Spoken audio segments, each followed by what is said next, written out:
The CharCole Sports Show, the hottest names and the hottest takes. Tune in every Wednesday from 6 to 7 p.m. where Charlie Prien and Cole Larsch highlight prep sports, college sports, coyote athletics, and professional sports. We would love to hear your questions for us too. The phone lines are always open.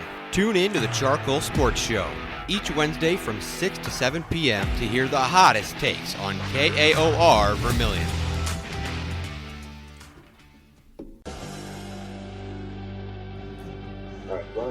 Well, good evening, everybody. It is the CharCole Sports Show, Wednesday, November the 5th, 2025. Joining us through the phone lines and virtually is Charlie Prien. I'm Cole Larsch. Thank you for tuning in, letting us keep you company here on the CharCole Sports Show. As I believe we've got everything working, so if I do this and I do this, Charlie Prien, welcome to the show. Thank you. Can you hear me all right, or no? I've got you through the radio side. No, it's not through the mic, or you can't get me through the, you got me through the radio side, not through. I've got you on both. No, we're good. Okay, perfect. We are rocking and rolling. Look at that. Look at us go. I didn't think we were going to be able to get this. It took me a minute. I had to figure. Yeah, so if I do this, can you still hear me on that side? Yeah, I can hear you. Okay, good. Now I don't have to hear myself twice through my headphones. Hey, look at that. I mean, we are live. Innovation. The radio couldn't hear me for quite some time, but now we're good. My microphone is on now, so Sweet. Now we're all good. And I was wondering why I couldn't hear myself through my own headphones, but bang, look at that. The CharCole Sports Show, 2 different locations. I'm here in the KAOR studio. Charlie's back at the old humble abode for the weekend, a little extended hunting weekend. How's the drive? Everything go smoothly? Yeah, everything great. I mean, got in enough time to go look around before it got too dark. But great to be back, and might have a couple special guests joining us. Specifically, one white dog during this episode. So hopefully we can have her stop by. We'll see if we can make that happen, though. Yeah, you never know. You never know what we're gonna get here on the CharCole Sports Show. Got a big show. You're gonna see it here in the scroller in just a little bit. Just some housekeeping items before we get too far into it. We will not have a show next week. No show next week, the 12th. There will be USD men's basketball here on KAOR as they host. Honestly, could not tell you. We'll get to that later in the show as well. But no show November 12th. Mark that down on the calendars. But we'll be back the weekend after to recap all things South Dakota High School Championships. So there we go. That's all the housekeeping I needed to get out of the way. What do you suppose we roll right into this thing? Yeah, let's do it here. I think I've settled in enough to where I'm ready to roll for a show now. All right, well, there we go. That's what I like to hear. As soon as I can. There we go. Bang. Right into the USD sports update. The USD football team got the 26-21 victory over the North Dakota Fighting Hawks. The 8th-ranked North Dakota Fighting Hawks, I might add. They moved to 6-4 on their season, 4-2 in the Missouri Valley Football Conference. Leading contenders really in that one. It was just a lot of run game and a lot of defense and special teams, and honestly, it was really refreshing to see that from mainly our special teams, although late they maybe tried to lose the game. But defensively, we did really well against the Hawks. Yeah, for sure. I think some of that can be maybe attributed to the the negatives, if you will, the bucket load of negatives that came from UND this week, Cole. And I think with the turnovers is going to be a big thing. Everyone says, well, hey, if you turn the ball over that amount of times, you should lose the football game. And I think there's a point to that.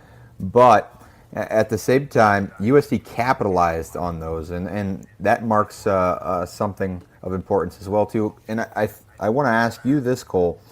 When USD pinned North Dakota so far back in that first quarter and eventually blocked that punt, do you think that moment right there was kind of a contingency point where we started looking around and saying, hey, you know what, are we legit enough to beat a team like this?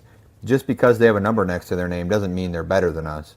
Do you think that was the point at the time? Because I don't know coming into the game that many folks had us favored, other than myself in the group chat. That I said, hey, I think we got a weird feeling about this. I think there was a couple different moments there, but honestly, I couldn't really think until late in the game that it kind of clicked. I'm like, oh, this is a top 10 ranked team in the country right now that we're playing. And at that point, we were up pretty big, as you see there from the scoring summary there on your screen. But, I mean, early in the game, it just looked like we did really well, and that blocked punt really changed things around. You're like, oh, we can compete. And all of a sudden, we're like, oh, we are up 2.5 scores on the number 8 team. Let's keep this thing rolling. And then they kind of showed why they're a really good top 10 team later in the game, but we can nitpick on that a little bit later on, but just enjoy the win. 5-point win nonetheless. A win is a win, especially in the Valley. Yeah, for sure. And I think it turned a lot of eyes, Cole, towards this program this week. And specifically that defense. UND pretty much all year up to that point, not pretty much, they were able to do whatever they wanted to do. They were even able to do what they wanted to do against their pretty darn good Kansas State team early in the season and played them close. So you look at that and then say, well, how does that translate throughout the year? Maybe Kansas State wasn't quite gelled yet because of that transfer portal, but I think it's worth noting that UND played some good teams up to that point, and USD just found a way to capitalize on the mistakes. I don't think USD could be said, you could say that USD won the game. I think that UND lost the game, and it kind of fell into the laps of USD, but because there was a lot of things that went wrong for USD as well. You can't discredit UND in that as well. They went in there, they played a pretty darn clean game of football, I'd say, in that second half more than the first half. But that first half, UND was just out there to lose the ball game, it seemed like, and just kind of enjoying their vacation down to Vermilion. Yeah, it's the first half, again, defensively, 2 interceptions. I don't remember if there's a fumble return or not. You can barely see that on the right side of that screen. There was one fumble recovery by DeJuan Lewis, and then that punt blocked to the back of the end zone for the first 2 points, really the big key talking points. It was defense and special teams. And you look for us offensively, and Bauman 14 for 20, 173 and a touchdown. That was a very quiet 173 yards and a touchdown. And then even LJ Phillips, 24 carries, 107 yards, or 106 yards and a touchdown. Very quiet 107 yards for LJ, too. It was. And then they brought in Fletcher and Watkins, and then they kept going to this, for lack of better terms, this stupid Wildcat formation and they kept running it. And I'm sitting up there thinking this whole time, first of all, why are we running this? And second of all, I'm thinking there's got to be some other play built into this package. Now, maybe we're going to see it this week. Maybe we're going to see it in the next week. But it just seemed like whenever we ran that Wildcat package, it was very plainly obvious, especially after the first 2 times they ran it, where the ball was going. It was going to the strong side with LJ Phillips. Now, it's all fine and dandy until you get a defense out there like UND, okay, they've run the same thing twice. I think we know exactly where it's going to be. But it just seemed like a very quiet offensive game. Lorenzo Fenner, just 2 catches, but 83 yards and a touchdown. The offense went quiet. They were on it early.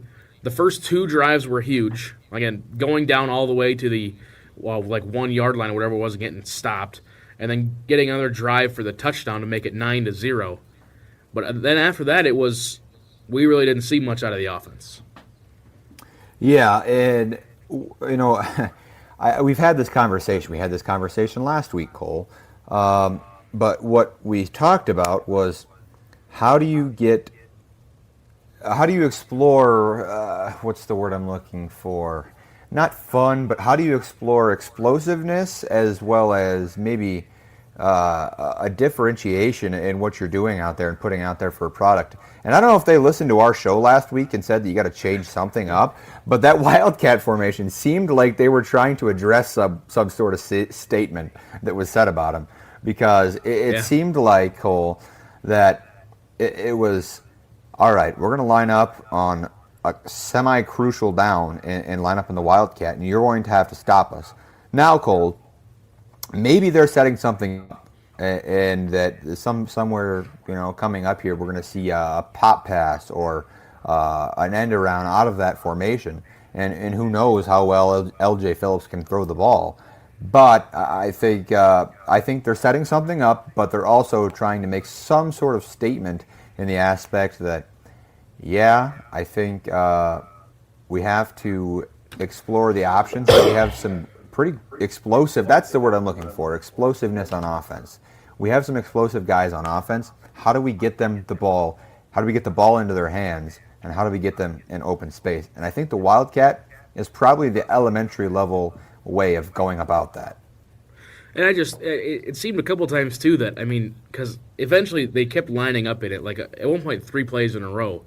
And I'm looking like maybe they're bringing like a Lorenzo Fenner, like a Jack Martins kind of behind the play for like a fake and then a toss back, but it just seemed like there was nothing going. Now, again, it was probably just a big game of chess to try to set something up for this next week would be my guess.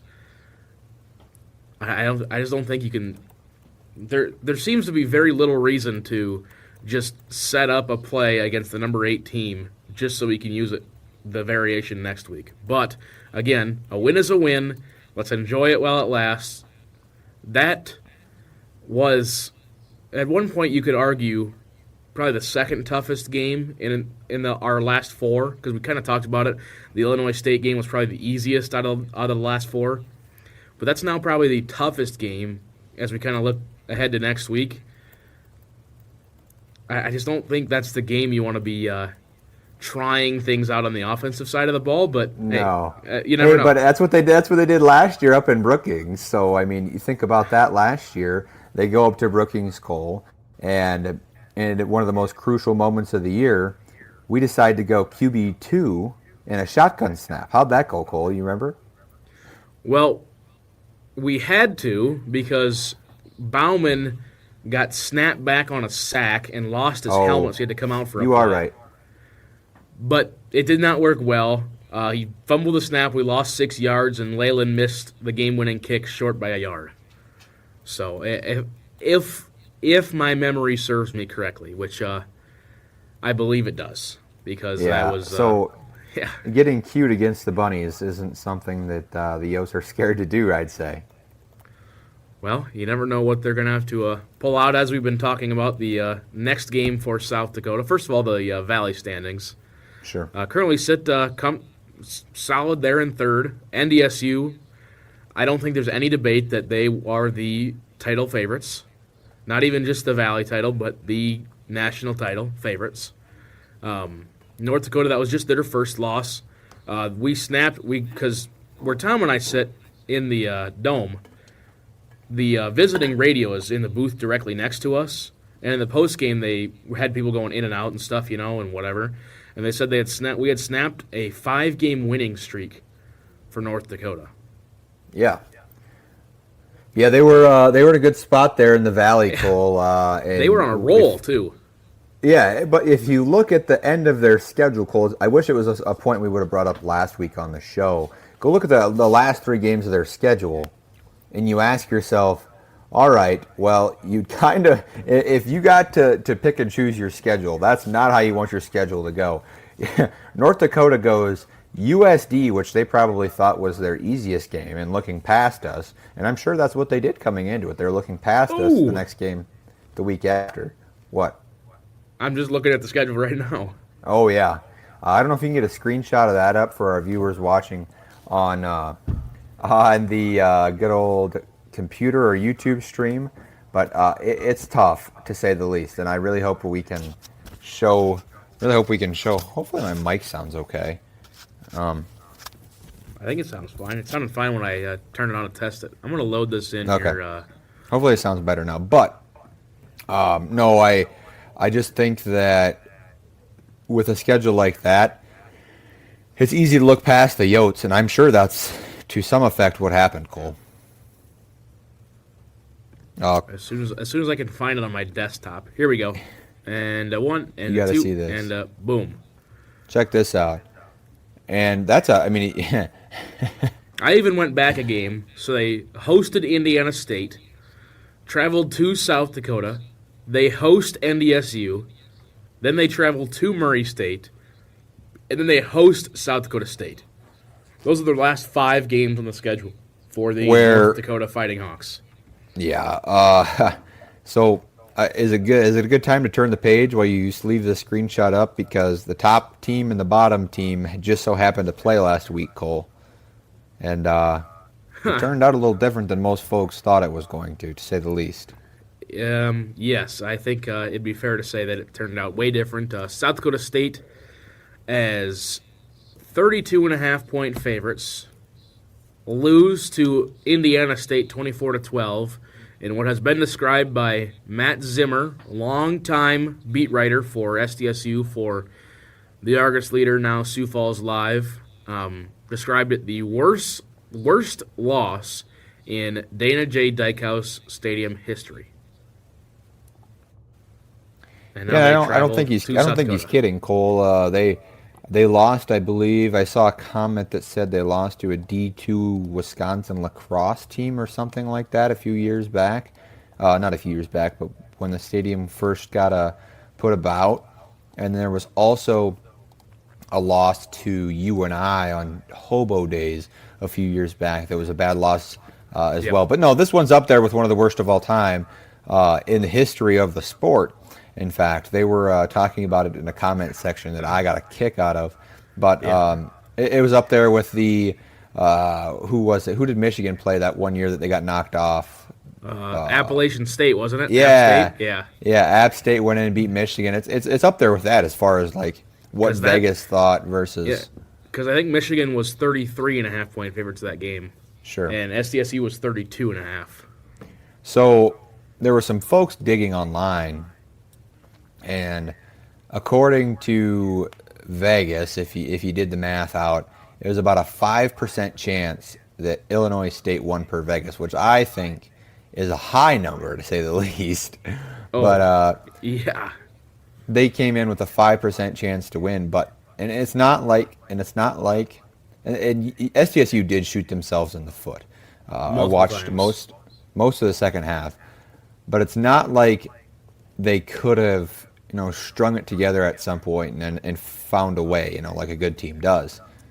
They lost the game, and at the end of the game, Illinois State, when it was time to slam the door, put the nail in the coffin, as you will, a 3-man rush got home and sacked the quarterback. Ooh. A 3-man rush got home, and SDSU's banged up. So there were a few moments in that game that I thought looked like USD could maybe exploit some positional matchups in that one. But a big game on Saturday in Vermillion, South Dakota. College Game Day not coming. ESPNU 3 o'clock. Cole, I want to hear your take here. I'm ready. How do you feel about the offense's ability to find a way to score on a stout defense that is always very stingy against the O's? Well, I'm glad you brought this up because, honestly, my score prediction for this game, you could argue, would be 10-7 with 2 defensive touchdowns and a field goal. Yeah, and I'd believe you. Because State's defense, they've got a couple of injuries, sure. I mean, every team does at this point in the year. They are the best defense in the Valley. Or not even in the Valley, in the country right now. If they're healthy. Correct. Especially their pass rush.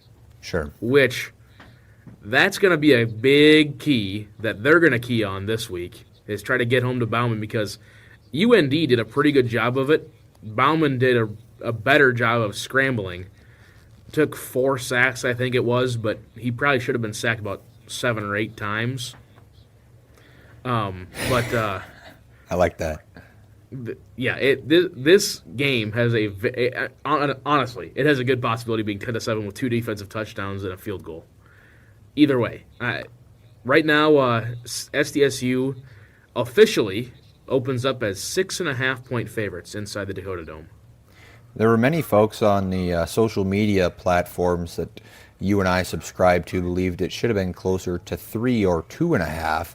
And I asked you, I forget what day it was of the week. It's only Wednesday, so it had to have been Monday. I said, hey, Cole, have you seen any lines for this puppy out yet? Because there's a lot of talk on socials about it. And it's interesting to see 6.5 and if that line moves at all. But a big contingency point in this game, Cole, and it's something that I wrote about in, I don't know why the paper's ripped, but brought it home with me. It's this week's issue of the Volant. Give me 5 seconds. Yeah, I'll give you 5 seconds.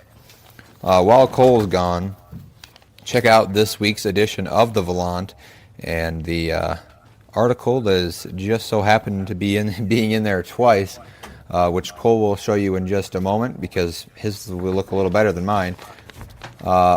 Cole, show him. And I'll let him put his headphones on. Cole, show him the article a little bit. Oh yeah. Pretty much, that's not. I would show him my paper. My paper's a little bit beat up. I told him that it's in there twice, but if you go to pretty much the whole last half is the SDSU preview, and I talk about the quarterback carousel that SDSU is on right now, Cole. And Cole, it's safe to say that USD is preparing for Chase Mason because that is what head coach Travis Johansson said in his weekly presser. But so far, SDSU has gone through Chase Mason, who is dealing with, I believe, a foot, but don't quote me on that. Foot. He's been in a boot the last couple of days. And his status is questionable, according to that very moment. But after him is a guy named Luke Marble, who showed some attributes that I think many SDSU fans liked, but he didn't play the whole game. And then we got to see one of the Henrys from Del Rapids come in. Yep. And it was Jack Henry. And he throws the ball pretty well on a good line, but accuracy is not of the essence, in my opinion, with him. So I think he's a guy who's very fast, but his break tackle ability is something to maybe be desired. Well, here's the thing about their quarterback carousel as well. They're currently playing their third-string quarterback. You talk about maybe their accuracy isn't there. I couldn't even tell you who our third-string quarterback is right now. I couldn't even tell you who our backup is right now. I think it's Cremascoli. Probably. We haven't seen him all season. So it just... Yeah, here's the deal. No. Now that you said that, we're going to see Nevin on Saturday. Nevin needs his little... After last year's ordeal up in Brookings, he needs revenge. Maybe. Needs to get right. Honestly, to bring him in like a wildcat formation, he's a decent runner. Yeah. It's just when it's cold and you haven't handled a snap all game, and then fumble a shotgun snap. But again, a lot of nerves running through. Yes, his article is in here twice. I've read it twice now. Have you? No, sure. I read the top one and then the bottom one. And then flip the page. Oh, not on here yet. I think I'm on the back page here. Yeah, sure enough. Give a plug. We'll get to this in a little bit, but got to give a shout out to Caden Colm. Shout out the boys in 101 watching right now. Wrote the old soccer recap, as we can move on to that in a second. They lost 1-0 in their first ever home postseason game. First ever time hosting. I got to skip ahead a couple. There we go. USD soccer recap. Now I press this button. There we go. First ever home playoff soccer match in program history. Took a 1-0 loss. Kansas City's Olivia Platt scored in the 16th minute. They had the 20-mile-an-hour wind at their back. Their offense was playing very hard. And then neither team scored in the remaining 75 minutes. No. Those remaining 75, Cole, I watched most of those, I guess, on my phone. Kansas City wasn't trying to win. They were just kicking the ball and stalling it out for those last 75. That was boring to watch. Oh, yeah. Trust me. Trust me. Then it started getting physical. Had a combined 29 fouls called. 5 yellow cards as well. That's the record for most I've ever seen in a match, including one for head coach Michael Thomas. Yeah. But I will say most of them were justified. The officiating crew, now, you and I both know this. We're both usually pretty big proponents and for officials, no matter what the sport. And I don't know much about soccer, but when I have a former soccer player sitting to my left running the scoreboard, another former soccer player sitting to her left, just kind of, I think it was writing an article for the paper. And then we've got our soccer SID, assistant SID, then Zach, so no offense to him. And then we've got Daniel Versteeg way down at the end. And we pretty much all agreed at halftime that, there was a blatant out-of-bounds call right in front of the, it was also a code red event, so a lot of students were there, which made the chants interesting. There was a blatant out-of-bounds call that was off of us, and they gave it to they gave it to us, like it was off of Kansas City, and that's just how, it was equally bad. And the student section, if I had $1 for every time they chanted, "I'm blind, I'm deaf, I want to be a ref," I'd have probably $15. But it got physical, and then they were starting to count down because their goalie was just taking forever to do goal kicks. That's funny. Anyway, so there's that. Yeah, they stalled that puppy out for sure, but no, it was a good season. 388. Yeah, they end the season 7-6-6 with a 3-4-2 mark in the Summit League. Again, last season they won 2 matches total. This is a huge improvement. They had a lot of them. Those 6 draws, probably 3 of them they should have won. So left a little bit on the table, but going to graduate 7 seniors, I believe, from the that's quite a few squad. That is, but a lot of great young players, including Summit League newcomer of the year, Clarissa Vega, redshirt freshman. They can keep her; she's going to be really good. Yeah, we had that conversation a little earlier this year. Like, what does the soccer transfer portal look like? I'm sure it exists at the high levels, but Kansas City got two of their best players. I believe it was their leading goal scorer on the season was a transfer from Columbia College, and then her twin sister was also a midfielder, and then their second leading scorer was also a transfer in from, I can't remember, Daniel Versteeg, which I just want to say does a very good job announcing. He does stuff for Morningside, comes up and helps us with like volleyball and soccer whenever he can. He clearly did a lot of research, and he was giving whole backstories on every player, and you have to do that. It's a 90-minute match. Yeah. A lot of downtime to fill, but there you go. Anyway, shout out the Caden Colm article, the Charlie Prien article about volleyball. You might as well move on to that, right? What about the... May as well. Let's just work through the paper. Segment? Every 2 weeks, let's just work through the paper. Good. Next week, we might as well not even have a show if we're not going to paper. That's right. Well, true. Well, we aren't going to have a show, and we also will not have a print, so... Coincidence. It just kind of works. Volleyball sweep St. Thomas. They fall in 5 to SDSU. Moved up to second in the Summit League with a sweep over St. Thomas, and they're now back into third. Opened with a 3-0 win over St. Thomas Friday in St. Paul. Audrey Nelson led with 11 kills, Morgan Bodie with 9. Setter Avery Van Hook recorded her 3,000th career assist. Cameron Ferris had 21 digs and 2 aces. They held the Tommies to a 117 hitting percentage. 7th time this year they've held an opponent below 150. That's some good investigative journalism right there. It's not too bad. Less than 48 hours later, they met South Dakota State in Brookings for the second Interstate Series match of the year. Jackrabbits claimed a 3-2 win despite a strong offensive night from USD. Ava Ball posted a career-high 17 kills. Sam Laird tied her career best with 12. Bodie had 10 and 8 blocks, and Van Hook distributed a match-high 45 assists. Ferris led the back row with 15 digs. Took the first set 25-22, forced a fifth with a 25-19 fourth set win, where the Jackrabbits pulled away in the exciting frame 15-8. I watched that fifth set. SDSU just had everything that we were going to do down to a T and had blockers right there. They're a very good team. The Oats return to the Sanford Cout Sports Center on Thursday to face Omaha, and they will host Kansas City at 11 a.m. A matinee. That's some great vocabulary. You like that? Author Charlie Prien. Who's that?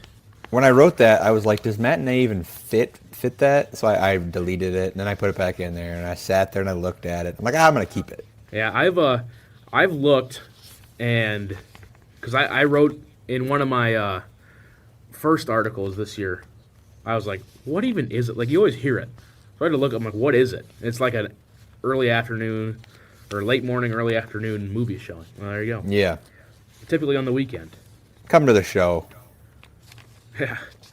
Some league volleyball standings: State sits at 12-0, St. Thomas at 8-3, South Dakota 8-4. Their 4 losses have been South Dakota State, UND in the first match, and then at Denver, I believe it was, where there are only 4 losses. 4 upcoming games for the volleyball squad. They host Omaha the paper Thursday. is incorrect. The paper is incorrect, though. You were right today. The game on the 7th is supposed to be the game that's on the 6th. Those two are flip-flopped. Thursday at 7 p.m. and 2 days after to face Kansas City. No, that's right. Ain't it? No, the thing says... the graphic. Yeah. The graphic, yeah. Oh, well. The graphic is incorrect. They travel to Oral Roberts. They have a game off. They travel to Oral Roberts. Then they host NDSU on Tuesday. Senior Day for the lone senior Cameron Ferris will be on the Saturday. I don't really understand why it's not the final home game, but regardless. Cameron Ferris Day. True. Cameron Ferris Day, 11 a.m. on Saturday. 3-year libero starter for South Dakota, if my memory serves correctly. Ethan posted a really cool that was very good. The whole SID team this year has been on point. Yeah, it's pretty sweet. Tune into the Summit League Network on Thursday, where the voice of Cole Larsch will be doing the main vocals for South Dakota hosting Omaha. For all of those interested, whether you're interested or not, might as well tune in.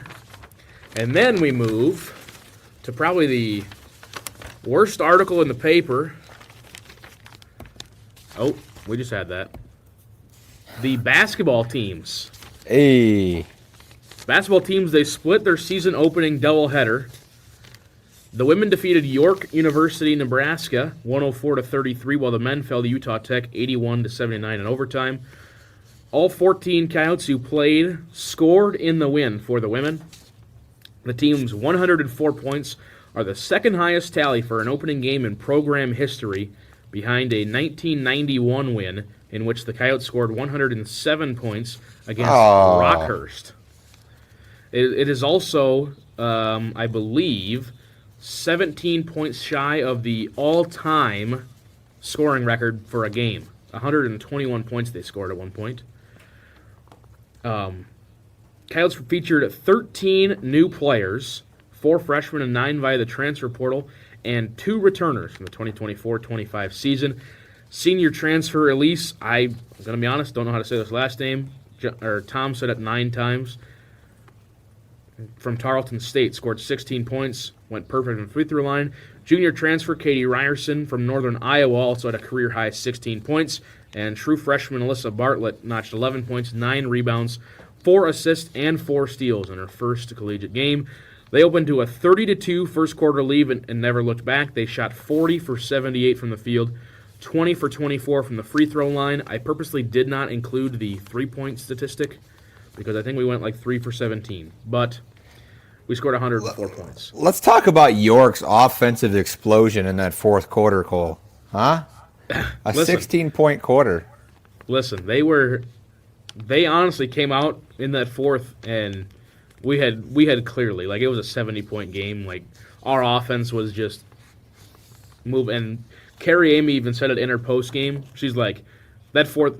She pretty much said, not literally, but the indirect quote was, the fourth quarter was bad. We've got some things we need to clean up in a 70-point win over an NAIA team. Yeah, figure it out, guys. Which, honestly, I respected that coming out of her. The win marks second-year head coach Carrie Amy's 10th win inside the SCSC. We gave a great first impression to people on what we're going to be about this season, defending and rebounding with lots of effort and working together to get great shots offensively. I thought that was a very interesting last line. Working together to get great shots offensively was a direct quote. Yeah, you also, I think you had more in there, but I cut some of it out for space. No, that sounds right. Sorry about that. It might have been. That might be right. I think the Eric Peterson. Oh yeah. That was. I mean, I was just trying to throw stuff. I didn't know how long I needed the article, so I'm you're good. Well, I'm just gonna try something. They were picked 4th in the Summit League preseason poll. They'll host their first D1 opponent, Air Force, on Friday, 11 a.m. Coyote men's team took a close loss to Utah Tech. This is upcoming for the women, by the way. They host Air Force on Friday, host Buena Vista on Monday. Both games, I'm sure, right here on KAOR, 91.1 FM in Vermilion. The Coyote men's team took a close loss to Utah Tech for the second time in as many seasons. South Dakota fell 81-79 in overtime. Leading returner and junior Isaac Bruns led South Dakota with 23 points on 8 for 24 shooting. Redshirt freshman Evan Anderson had 10 points in the loss. Freshman Vince Buzelis and junior Jake Brack led the Coyotes in rebounds with 11 and 8. They shot just 37% from the field, 25 for 66, and 11.8% from 3, 2 for 17. They were kept alive by 77% free throw shooting, 27 for 35. The game featured 11 ties and 14 lead changes, took 2 hours and 14 minutes. South Dakota had chances to tie at the end of regulation and overtime, but both came up short. The Yotes, who are 0-1, picked 5th in the Summit League preseason poll, are looking for their first back-to-back conference tournament wins since 2002. The Coyotes resume action on today as they travel to 23rd ranked Creighton, 7 o'clock tip-off on Peacock. I'm excited for that. It's going to be fun. Before they host Ozark Christian College on Sunday. All right, South Cole, Dakota, pop quiz. Pop quiz. Okay, I'm ready. This pop quiz. Where's Ozark Christian located? They're in the Ozarks, of course. I don't know where that's at, but the Ozarks, baby. And then they will host Southern Indiana on Wednesday, November 12th. That's why we're not having a show next week. It'll be, we probably could do a half-hour show, but it's all right. We'll let the KAOR announcers take care of that. So there you go. There's all your sports articles in the Volant this week. Yeah, that pretty much wraps it all up. Vikings football. I'm going to go with the biggest Vikings fan you've ever seen. I'll be right back. All right. I'll wait for you. We do kind of, we are now officially, just got the picture of our officiating basketball test. We're going to have a guest for the rest of the show. What's up, Iswald? Izzy. What's up, Izzy? Izzy, say hi. Hi, Izzy. For those watching. Little Izzy appearance. She's a little scared, but it's all right. She got a haircut today. So, yeah, she's going to hang out here. There you go. The Vikings get the win over the Lions. If you can see on the scores here, I doubt that you can, but 27-24, Vikings get the win. And they move up to last place in the division. Move up to last place in the division. The Bears should be the last place in the division, but the Bengals suck so bad that they were able to find a way. Do you want to... that Vikings game was nuts, man. A game they needed to prove it, and they proved it. Pretty fun to watch a team like that win a game like that in a big moment with a lot of folks watching. So, let's skip to this one, huh? Skip to the next one down. Panthers own the Packers from Ty Hansen down at 101. Yeah, that was an interesting game. Caden Colm was in attendance, and he files this report. Honestly, I didn't really ask him about the game. He just said it was a great atmosphere. It was his mom's first ever Packers game. Shout out Mama Colm. Shout out Mama Colm. And then he said if they host the NFC Championship game, he's going to go. And I said the same thing to you, and he said, "All right, we're talking about things that are realistic." And I'm like, "Your team has lost to the Panthers and the Browns." That's funny. Well, hey, we almost lost to the Browns. True. We've almost lost to a lot of teams. Vikings are 4-4. There you go. There's your NFL recap. 4-4. Honestly, I can confidently say that I watched the Chiefs-Bills game this week, and that was about it. Yeah. And by that was about it, I mean that was it. I had no interest in the Cardinals-Cowboys game because I thought the Cowboys were going to kill them, and they didn't. So, classic Dallas. The only thing I remember from that Bills game while watching it with you is this dude named Cole Bishop. Yes. This guy I've heard of maybe once or twice was making more plays than at an all-pro level. Dude had to have 10-plus tackles. Was he the AFC Defensive Player of the Week? He better have been. I bet. I don't know. I have to look. Dude's a dog. And then Seahawks blow the doors off the commies late at night. Jaden Daniels breaks his arm. Yeah. That's interesting. So that's sad. Yep. He'll be Tucker Kraft also out for the season. Oh, yeah. Yeah, Timberlake's pretty upset about that. Most Packers fans are. Feel bad for Tucker. He's a good player, good athlete, good person. It's just not a good deal. There was did you see the presser? Did you see the presser of the Packers player who was like, he's in a better place now? Did you see that? Yes. What in the world? Yeah, they were asking him about what's it mean if the team has to move on with Tucker Kraft. It was right after the game. That's crazy. And he's in a better place now. He's not dead. He just tore his ACL. That's wild. Yeah. That's honestly impressive. Yeah, there's your NFL recap. Boy, South Dakota high school sports are getting a little crazy. Not this one, though. Not this one. Yeah, not this one. This was a bad example to start this on. Top 4 teams advance to the semifinals. It is semifinal Friday here in South Dakota high school football. St. Mary's will host Faulkton area at 3 o'clock, and Avon will host Coleman Egan at 7. I like Faulkton, what they bring to the table, but St. Mary's is just too good. But that Avon Coleman Egan matchup, if Coleman Egan can get past Harriet Selby like that, I don't hate Coleman Egan to win that one over Avon. But right now, I think I'll stick with it. I think I'm going to go St. Mary's and Avon in this one. But I could see Coleman Egan doing it, and if you want to throw a weird one out there, Cole, you could take – it's not even a weird one. That's just probably an average pick. I'd say if there was a line by the Winter Sportsbook on this one, I would say Avon's probably favored by 4 or 5.5.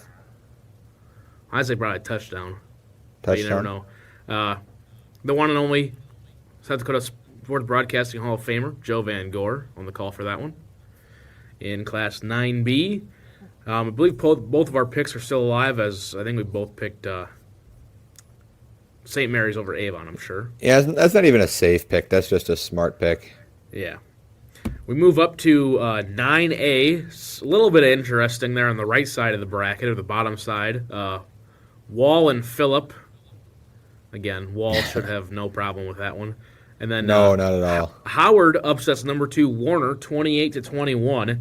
Alcester Hudson almost got upset by Platte. Should have been beaten. Correct. Should have been beaten. That is correct. Lucky to be there. It is Howard at Alcester Hudson for the semifinal. Death, taxes, and Howard back in the dome. They're going to win it. Yeah, I mean, honestly, at this point, same thing we'll get to in 11AA with Pier.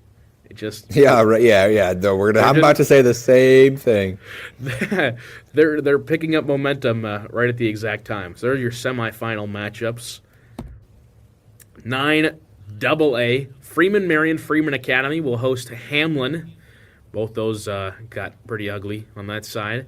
And then Elkton Lake Benton, Hanson had them for a little bit. Then it slipped away. Yep, and then Parkston with the 36-7 win over Bonham. So 1, 2, 3, and 5 make it in 9AA. Bonham honestly kept her close for a bit, though. Yeah, it did. Both those games were pretty close until the end. But I think honestly, any 4 of these teams I think the only I mean you could probably go 25% for each of these teams to win it all. I'd say so. That Hamlin-Freeman-Marion is going to be the best game, I think. And maybe Parkson will surprise me, but I think Elkton is the team to run the table here. Yeah, I would agree with that one. It's going to be an interesting matchup for sure. Yeah, 7 o'clock for both of those tomorrow. We move up to the 11-man, 11B, EPJ and Dual, and then St. Thomas More and Clark Willow Lake. Clark decided to make it scary for a little bit, that's for sure, Cole. For like 3 quarters. I know, and then they decided to kick it on. I could not believe the score. It was a boring little slug out. Winter was starting to play their style of football that they always do. They slow you down, they mog you down, they get you to take your time, come up to the line. We play on our pace, 3 yards in a cloud of dust, and Clark said, we're not doing that. And they run away with that. But that's how you beat Winter. If you have better talent than them, that's just what you do. Yep, and they just Winter's so good at holding on to the football that if you can get them to cough it up once, that's how Winter got past Springs. Was they just held on to the football, didn't turn it over once. Yeah, that's how you do it. So EPJ and Dual. I'd like to say Dual has a chance here, and I think they might actually. I think they're going to have a better chance than they're going to have a better chance than a guy thinks. I think both of these Northeast teams are going to have good chances here. An underdog team like Dual, coming in with nothing to lose. This could be interesting as far as how does a team from up north come and match up with a team who's been a powerhouse for the last 8 years in the class? Yeah, seriously, yeah.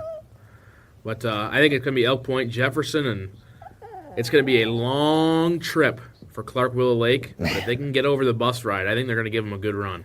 I think so, too. I like Clark to win that one. We move into the 11A bracket. I know, Izzy's I talking. agree. Yeah. Izzy don't like 11A. No, Izzy's saying Sioux Falls Christian's going to win it all. She's talking to you, man. Millbank had it pretty close for a while against Del Rapids. Tri-Valley went up 14-6 on Lennox, and then it was all Lennox from there. Madison West Central, certified banger of a game. West Central got the win. Unfortunately, they're going to travel to the University of Sioux Falls and going to get mollywopped. Be a short bus ride at least. Very true. Del Rapids Lennox going to be an all-time game, I think, in the semifinals.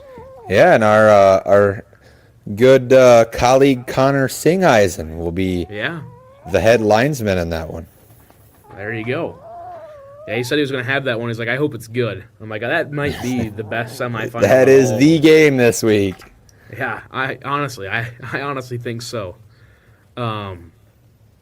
Then we just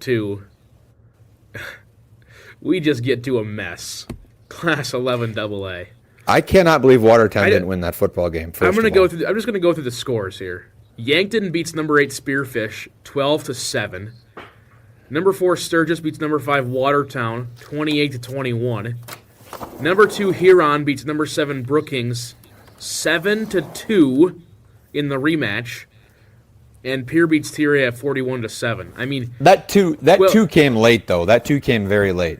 Yes, yes, that is correct. But still, 12-7 and 7-2 in your number 1 and number 2 games is crazy. Yeah, for sure. So I mean, hey, Spearfish played Yankton closer than the guy thought, right? How does Sturgis play Yankton now at Crane Youngworth? That's a heck of a bus ride, though, to go from Sturgis out. I mean, and Spearfish had a heck of a bus ride, too, but Sturgis has to get on the bus, roll out there. I don't know. It's just there's such an advantage going that far. Yep. And then that Huron-Pierre game, Cole, I think Yankton wins the football game just based off their Yankton. Right. Yeah, that Huron-Pierre game, that what you just did, I don't know if the folks at home could see that, but do it again. Because that's what it is. It's a coin flip. Yeah. But the team who knows how to win in November. They're this seed, by the way. The teams that knows how to win is this seed. Yeah. Yeah, but honestly, I think whoever wins this bottom game wins the Dome. Because I haven't seen anything out of Yankton, especially after last week. I haven't seen anything out of Yankton or Sturgis this year that says, "Hey, you can take on Pier in the Dome or Huron and win." I don't see either of these teams. I think the winner of that. Well, Huron got him. Huron got Pier earlier in the year, I think, didn't they? I believe so. Let me so. Let me double check that quick. So, and it's hard to beat a team twice, but Huron is also playing a home game. Right? It was second game of the year at Tiger Stadium. It was a 13-7 win for Pier or for Huron. Oh wow! I mean. Okay. 13-7. Huron beat Pier at Huron. So, and here's a question: second game of the season. Sure, and that's when we started to look around, saying, "Is Huron legit or is Pier just bad?" That's why it screwed the polls up so bad. Is everyone's like, "Oh, Huron's always really bad. Pier has to be bad." No, wait, Huron and Pier are both like, middle of the bag. Pier's 3 losses. Now they started off with a 3-point win over Aberdeen Central, 9-6. Lost by 6 to Huron. They lost by 7 to Yankton, and they lost by 4 to Sioux Falls O'Gorman. Those have been their 3 losses this season. That's some pretty good losses. Yeah. But yeah. One of my picks of the week is in the 6th game of the 11 AA bracket, so I'll wait on my pick for that one. I don't think mine is. No, I don't. My pick, I think Pier gets him. That's what I think. I think Pier wins as John Acree said last week. I think Pier, all this noise, and Pier gets him. Anyway. Oh, shout out the Locker Room Sports Show up next on KAOR 91.1 in Vermilion. They're just showing up. And wonder if they got their mics yet. Maybe. I'll have to ask them. And we're making really good times. Let's continue that. Yeah, let's do Class it. 11 AAA, Harrisburg somehow defeats Sioux Falls O'Gorman. And Lincoln and Jefferson. What happened? I gotta know. I gotta know. I have no idea. Zero clue how this happened, but I'll take it. Because we talked after the show, I'm like, that is a losing pick that I just made right there, and it was 17-3. But I'll take it. I like it. Maybe I know ball. You want a weird one, that? Cole? No, I don't know, Cole. I mean, I'm not gonna give that to you, Cole. Let's talk about a weird one though. Game 3 at Howard Wood Field. Lincoln and Rapid City Central play an early one. Rapid City Central led in that game, I think, all the way up to like halfway through quarter number 2. Yeah, it was pretty close to halftime. They led. It was unbelievable. And then Rapid City Central did not score another touchdown. It was all downhill from there. Yeah. Yep. Sioux Falls Lincoln decided, hey, we're really good. Let's show it. I still think the Lincoln over Brandon pick, I think what both of us had, is still going to be very much in play. I think so, too. Their quarterback play, their offensive line is huge. I didn't realize how big them boys are. They're big. Oh, yeah, they're big. There we go. We'll have to make our official Dome winner predictions, once we know the matchups on Twitter. Because, again, no show next week. You lost on the Pfeiffer thing, Cole. I did. Of course I did. You did. Well, who won? Oh, he's on a podcast. That don't count. Hey, listen to this. If preseason games don't count, that don't count. Clip it. I'll stand Clip by it. Clip it, man. Clip that. I think preseason games should count, and I'm in the lead. Tell him. Probably not going to happen. Anyway, picks of the week. Oh, here's our Dome winners, by the way. So far, all of your winners are still intact. I only can win 6 games from our original predictions. But honestly, not too bad. In a semifinals, and we've got 13 out of the 14 teams each. Yeah, I mean, shooting decent. Not too bad. Picks of the week. Here we go. Standings. This guy's in the lead. Had a 5-2 week last week. I'm at 59.7%. Charlie went 2-4, dropped another 0.7%. Got really lucky. Oh, you should have had one more win in there. That's my bad. You should have had Vandy in Texas, because Vandy did cover the 3.5 they closed. But anyway. Oh, yeah, and Vandy probably could have won the game if they decided to recover the onside. Did you see that game? No. The last 2 minutes of that game are nuts. Vandy should have won the football game. Of course. Well, classic Vandy. They don't know how to close big games, unless it's the Neither 1 did year against Texas. Bama. There's our picks of the week. Nebraska covered, which is why we consider those a win. Our picks this week. Hang on. There we go. I am traveling to the All Nations Championship game in Class A. Defending champions Winnebago are taking on Todd County. Winnebago has let up less than 50 points this season. Todd County let up 42 points last week. This game is inside the Dakota Dome on Friday. Not sure the time. But give me that. And I also have Clark Willow Lake over St. Thomas More in 11B. I got a little 9AA action. I'm taking Hamlin over Freeman, Marion, and Freeman Academy. And then just to make sure that I'm happy, no matter who's in the dome, I'm going the inverse on my AA pick. I'm taking Huron over Pier just so I can be happy. One of my things can hit for this show. My college pick, I got Iowa, number 20, Iowa over Oregon. Oregon ain't going to like coming into Iowa. And I like that 6.5 a lot. And then I have Bama minus 10.5 over a LSU team who's losing everything right now. Great pick. I've got Texas Tech to cover 10.5 against BYU in the 7-8 matchup. Texas Tech's number 8. BYU, they're pretty good offensively, not as good defensively. Texas Tech is very good defensively and very good offensively. I also have Navy, 25.5-point underdogs against Notre Dame. There's a really good chance Navy wins this football game. Sure. And yeah, 25.5 is a terrible. I like that actually a lot. Cool, good pick. And then good I've find got there.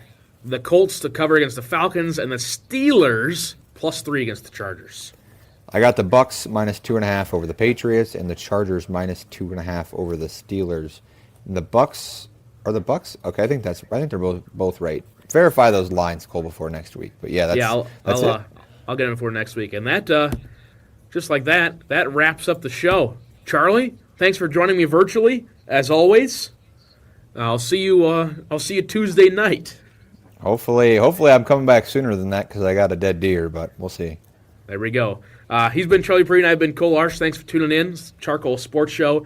Up next here on KAOR 91.1 FM in Vermilion, the Locker Room Sports Show is next. Thanks for tuning in. We will not see you next week. We will see you in 2 weeks here on KAOR 91.1 in Vermilion.